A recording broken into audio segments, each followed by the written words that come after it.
I think 2003 Munster Senior Cup.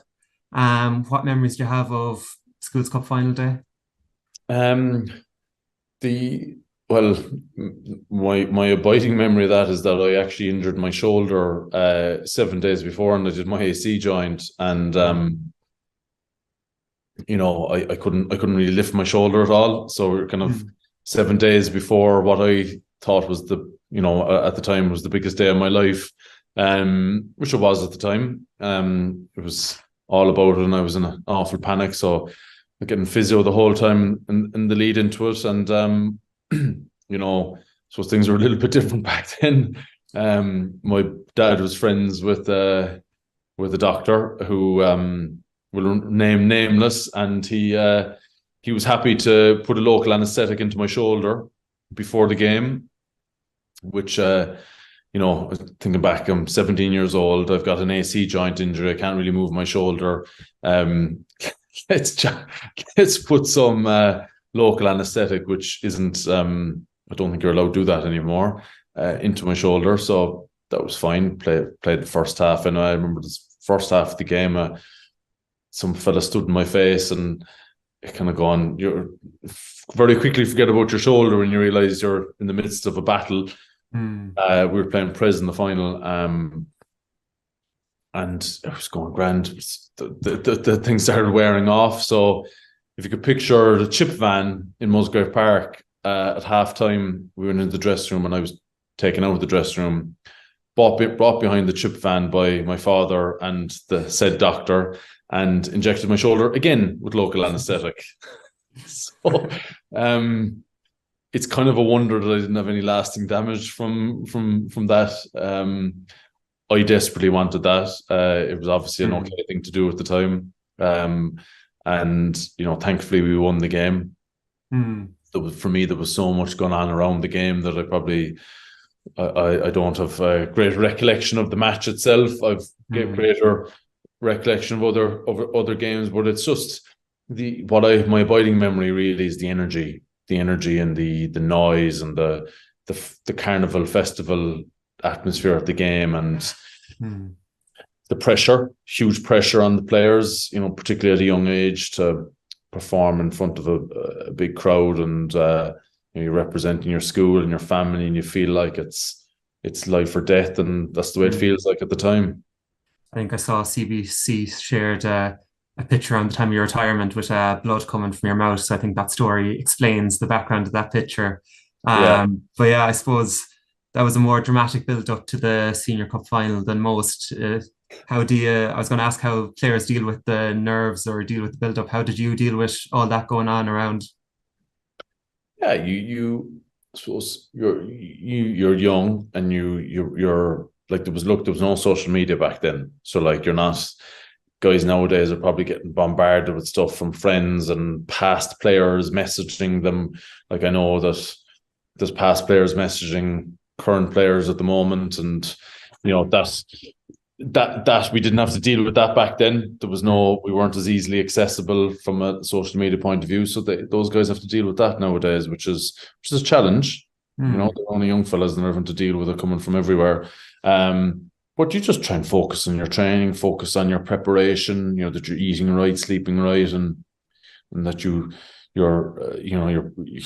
in most guys' instances, they've been training for 6 years as a group. They moved up through the years, through the years in school together. So it's fine tuning at that stage, really. And Tommy Crowe would have been involved when you were there too. Will he kind of bring a calming influence to the pre-match?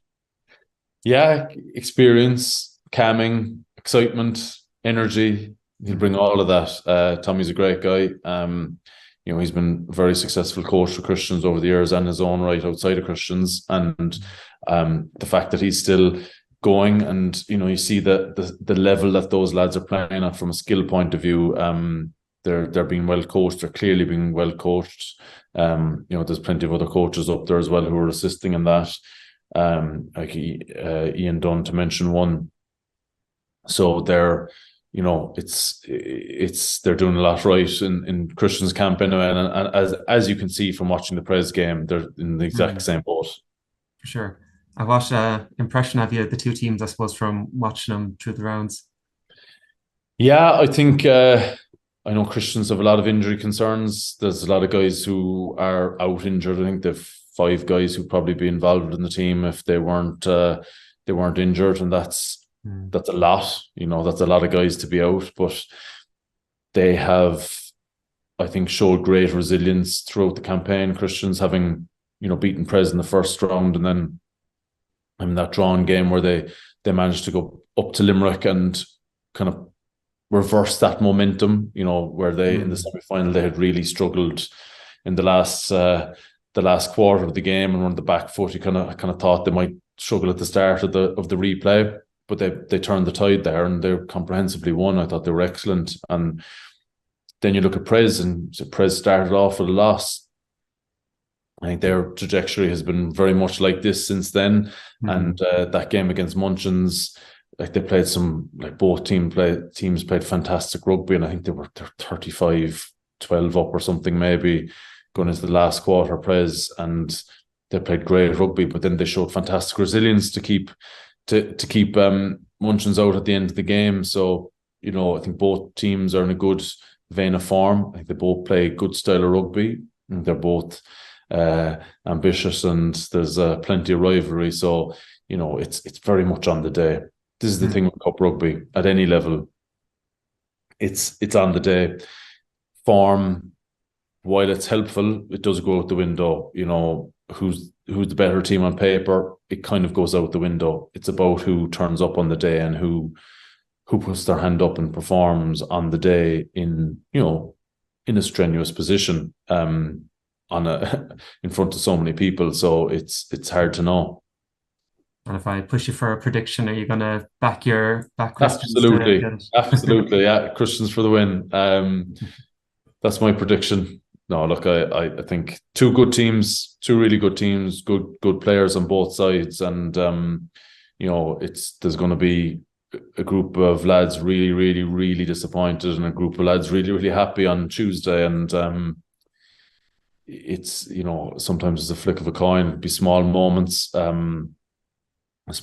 in the game, and I hope the guys. I hope Christians win, but I hope the team that doesn't win, can be proud of what they've done, and some of the rugby that both teams have played over the campaign is fantastic, and that they can continue to play rugby into the future and continue to play club rugby or kick on with Munster, whatever it is.